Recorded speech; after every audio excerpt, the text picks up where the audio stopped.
करता हूँ और मैं भी स्वर्गीय लाल मुनि चौबे जी के प्रति उनकी स्मृति में अपने श्रद्धा सुमन अर्पित करता हूँ। यहाँ जो बात सबसे जोर देकर कही गई है वो ये है कि वो किस तरह केवल नाम में उनके मुनि नहीं था, बल्कि वो संत प्रवृत्ति के आदमी थे।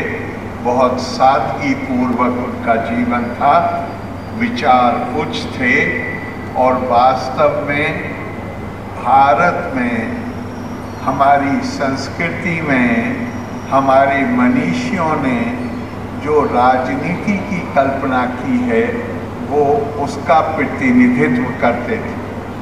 हमारे यहाँ कहा गया है सर्वे त्यागा राज धर्मेषु दृष्टा, सर्वे दीक्षा राज धर्मेषु युक्ता, सर्वे विद्या राज धर्मेषु चोक्ता, सर्वे लोका राज धर्मेषु प्रविष्टा। अर्थात वो लोग जो सार्वजनिक जीवन में हैं उन्हें हमेशा इसके लिए ये जानकर ही सार्वजनिक जीवन में आना चाहिए कि यहाँ जिनकी आराधना के लिए आप आए हैं उनके लिए बड़े से बड़ा त्याग किसी वक्त भी स्थिति आपसे मांग कर सकती है कि बड़े से बड़ा त्याग करिए, और वो त्याग की प्रतिमूर्ति थे।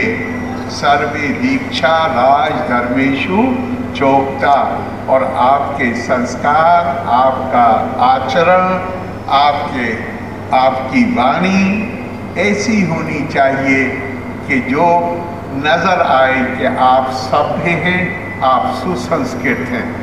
इससे बड़ा प्रमाण क्या होगा कि लाल मुनि चौबे जी केवल उस दल के लोगों के लिए नहीं जिससे उनका संबंध था, बल्कि उनकी मित्रता दल की सीमाओं से बाहर जाकर सबके साथ थी। और वो बल्कि मैंने किताब में पढ़ा कि उनकी निजी मित्रता, वो खुद दक्षिणपंथी विचारों के थे, लेकिन उनकी मित्रता, निजी मित्रता वामपंथी साथियों से ज़्यादा थी।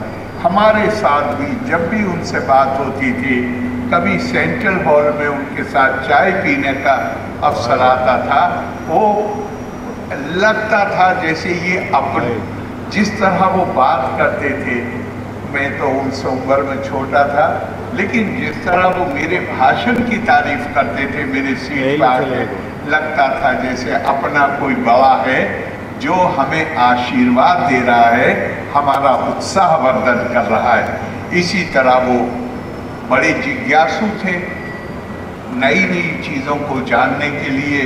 जैसे कहा गया है कि सर्वे विद्या, तो वो विद्या सब कुछ जानने के लिए भी उत्सुक रहते थे। और सबसे बड़ी जो बात है वो है सर्वे लोका राज धर्मेषु प्रविष्टा। सार्वजनिक जीवन में, राजनीति में जो लोग हैं उनका धर्म ये है कि उनके लिए पराया कोई नहीं होता, चाहे अपने दल के लोग हों, चाहे वो हों जिन्होंने उन्हें समर्थन दिया है, चाहे वो हों जिन्होंने उनका विरोध किया है। वो उनके दरवाजे सबके लिए खुले रहने चाहिए, उनका आशीष सबको मिलना चाहिए। और वो निश्चित तौर पर ऐसे ही आदमी थे। अभी आपने एक नारा लगाया कि लाल मुनि चौबे अमर रहे, तो अगर वो हमारी संस्कृति हमें बताती, मैं ये शरीर नहीं हूँ, आत्मा है, मैं आत्मा हूँ, और अगर मैं आत्मा हूँ तो आत्मा तो अमर है ही। न जायते मिरियते व कदाचित् नायम भूत्वा भविता वा न भूया अजो नित्या शाश्वतोयम पुरानो न हन्यते हन्यमानि शरीरे। तो आत्मा तो हम सब में है। हम किसको याद करते हैं? हम उस महापुरुष को याद करते हैं जिसने तप के माध्यम से, साधना के माध्यम से परमात्मा जो आत्मा के रूप में हम सब में विद्यमान है, जिसने उसका प्रकटीकरण कर लिया। और जिसके के अंदर वो आत्मा का प्रकटीकरण हो जाता है, उसके लिए कोई दूसरा नहीं होता।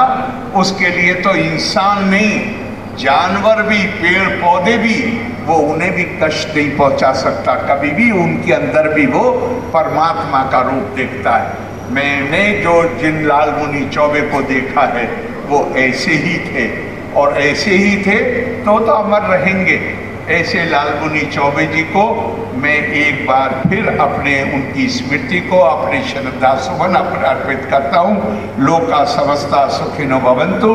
धन्यवाद। जय हिंद। हमारे खबरों के प्रायोजक हैं शहर बक्सर में खुला है पंकज टेलर, जहां आपके मन मुताबिक कपड़े मिलते हैं। सबसे बड़ी बात यह है कि यहां पर आपके मन मुताबिक कपड़े की सिलाई भी होती है। यही नहीं, महिलाओं के लिए साड़ी एवं सूट भी उपलब्ध है। अच्छे कारीगरों के द्वारा खुद निर्मित किए गए सूट के लिए पंकज टेलर को एक बार जरूर मौका दें। पता है अम्बेस्टर होटल के सामने। पंकज टेलर को एक बार जरूर मौका दें। पता है अम्बेस्टर होटल के सामने।